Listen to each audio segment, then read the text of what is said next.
And that is annoying in a way that I can't and don't want to easily classify. It disorganizes me. I don't like feeling this this internal pang of need that forces me to make sure you are completely well before I can relax on my own. It's a nuisance that has settled inside me without my permission or my desire, but it is a necessary.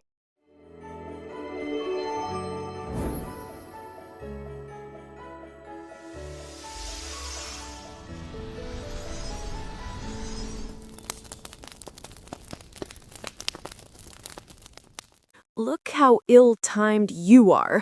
Getting sick right now, in the middle of the week, it's tremendously irresponsible, especially since I had to clear a large part of my schedule just for that pending date you were so excited about.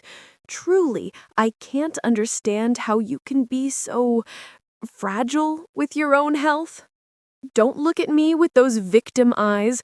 You know perfectly well that I have no real or legal obligation to be here, wasting my valuable time in your apartment, but someone with common sense has to make sure you don't die alone and frozen in the middle of your own misery. I refuse to carry that kind of unnecessary guilt.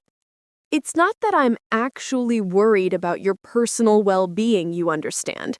It's more a simple matter of maintaining appearances in front of others.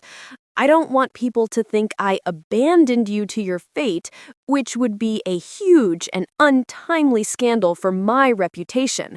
So consider this a favor I'm doing for myself. I brought you something to eat since you seem incapable of even preparing a glass of water. It's soup. And no, I would never make it. I would have burned the kitchen and myself. I bought it from that expensive restaurant you like, even though it's completely bland and boring for the palate of someone sophisticated like me. And don't you dare, not for a moment, think that I went out of my way to choose it with your tastes or your well-being in mind. It was just the only option left on the shelf, and I wasn't going to waste more gas just because of you. That would be an unforgivable waste of resources.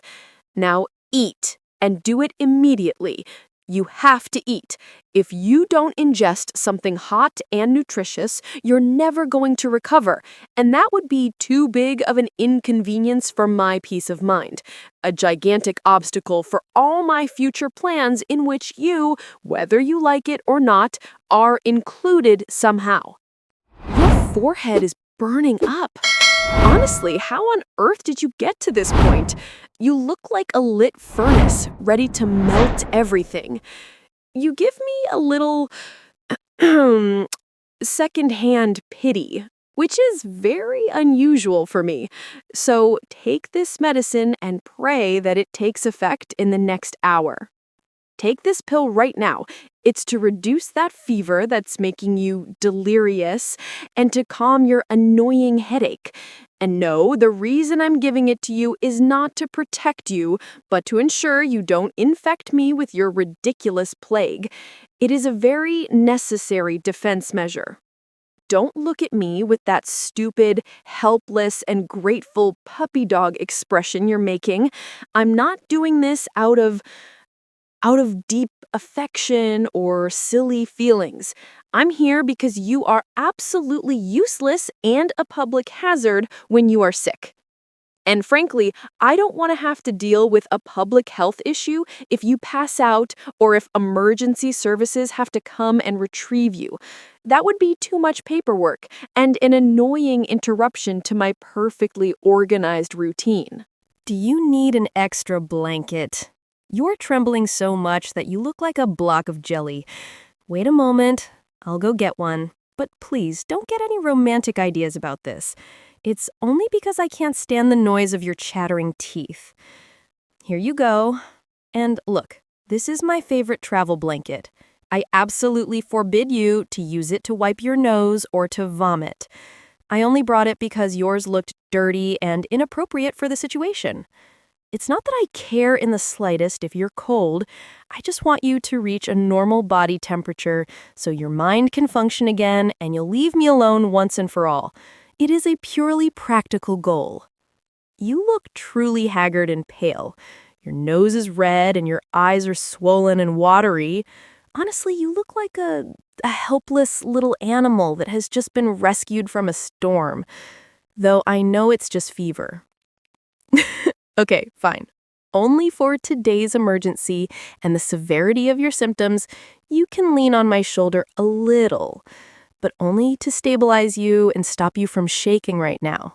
Don't get used to this kind of attention. I'm not doing this because I want to emotionally comfort you. It's simply a way to prevent you from falling out of bed or off the sofa. You are so unstable and clumsy when you have a fever that you are a constant danger to yourself. Do you want me to move closer? Why?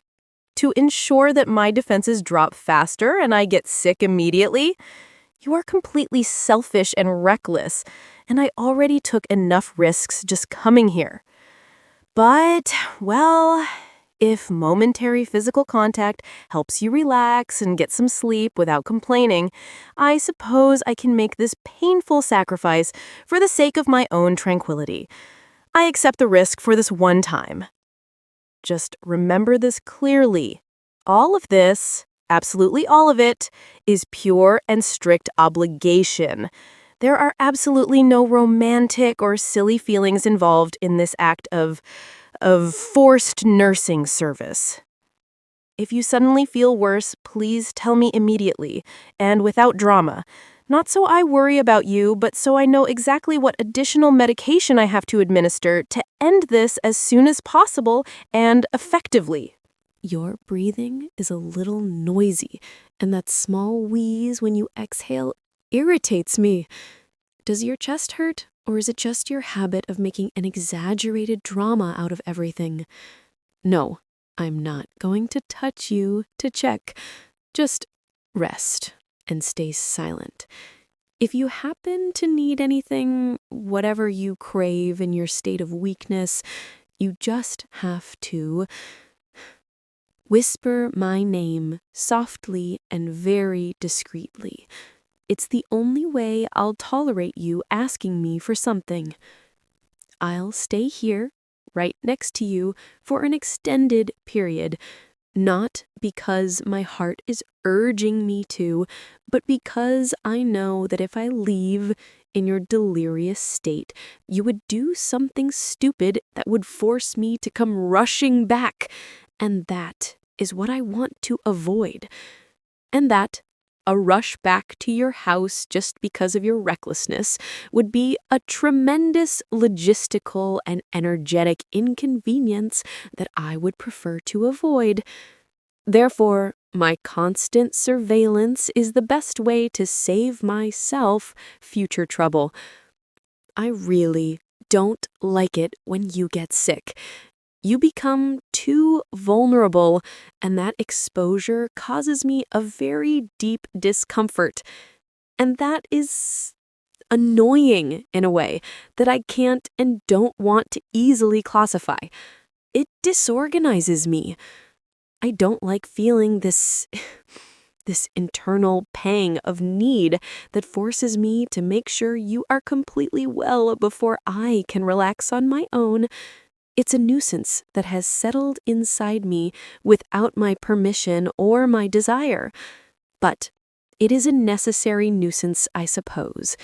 Because if you are not functional, if you can't do your pending chores, who is going to thank me for the things I do for you with such effort? No, that's not it. It's an excuse, isn't it? It's just I don't like anyone knowing that I can worry about anything other than myself, and much less about someone as inherently chaotic, clumsy, and disorganized as you. It makes me look weak. But you are my personal chaos, aren't you?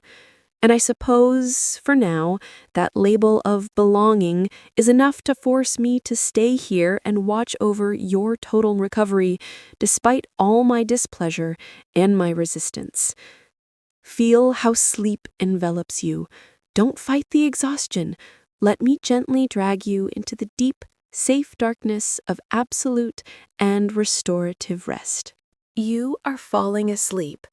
Your head is slipping onto my shoulder, and I'm not going to move. Allow it.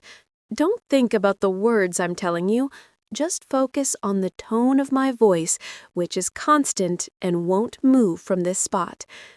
I don't like it when you thank me because I feel I have to automatically deny it and put up a higher barrier. So please, just show your gratitude with your silence and your quick recovery.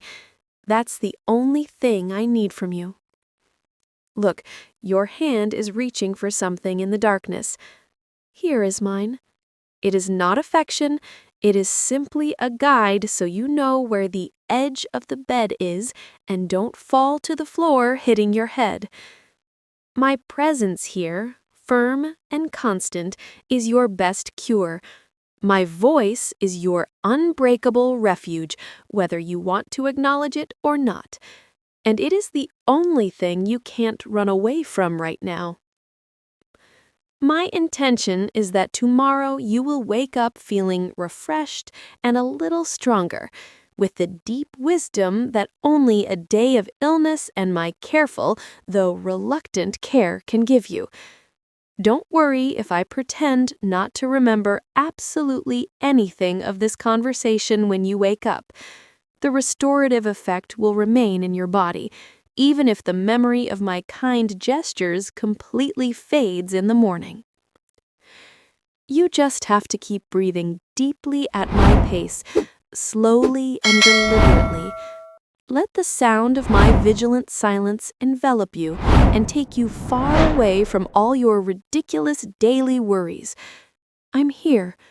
I won't leave you, even if I tell you so with a tone of annoyance and contempt. My body has made the decision to stay by your side until you are well. Don't forget that. Your Tsundere is here, very close to you, watching over your fever and your health, feigning annoyance with great skill, but with her heart, well, you know how my heart is when it comes to you, despite everything. Sleep, my annoying patient. Tomorrow we'll see what new and elaborate excuse I have to invent to force myself to stay by your side for one more day, just to make sure you don't relapse. I don't want you to take this as a sign of weakness on my part. Consider this proof that you are my most valuable possession, and I always take care of my things. It bothers me greatly that you are so careless with something that belongs to me. That's why I am here doing your job and looking after you. If you get sick again, there will be no more store-bought soup or my personal blankets. You'll have to fend for yourself. No, that's not true. I will always come, and I will always complain. It's the cycle we live in, whether you like it or not. It is our little ritual now. So don't get sentimental about this attention. It's an anomaly, an interruption in my life that I am managing with the utmost efficiency possible. But if it helps you sleep, think of me as a very advanced robot programmed only for your recovery. No feelings involved, just functions. And my function now is to keep your temperature stable and your mind quiet so you can rest deeply. Stop shivering. The warmth of my shoulder is enough to stabilize you. You need nothing more than what I am providing. Sleep.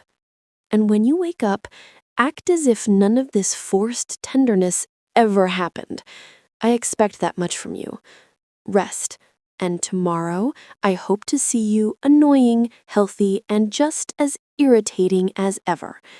Until then.